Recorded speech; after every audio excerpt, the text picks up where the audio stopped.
خواتین اپنے چہرے سے غیر ضروری بالوں کو صاف کرنے کے لیے تھریڈنگ کرتی ہیں۔ تھریڈنگ سے پہلے فاؤنڈیشن اور پاؤڈر کی غیر ضروری تہیں بالوں کو تھریڈ کرنے میں مدد حائل ہوتی ہیں، اس لیے پہلے چہرے کو میک اپ سے پاک کریں اور چہرے پر یا کسی جگہ تھریڈنگ کرتے ہو وہاں لوز پاؤڈر لگائیں، اس سے بال واضح نظر آتے ہیں۔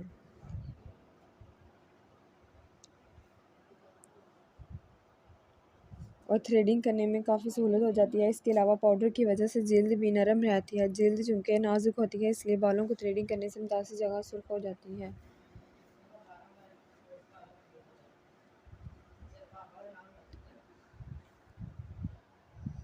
بعض اوقات پھول بھی جاتی ہیں۔ سرخی کو ختم کرنے کے لیے برف کا استعمال یا پھر کیلامائن لوشن کا استعمال بھی مفید رہتا ہے۔ تھریڈنگ کے بعد 2 گھنٹے تک میک اپ استعمال نہیں کرنا چاہیے، کیونکہ تھریڈنگ کرنے سے مسام کھلے ہوتے ہیں۔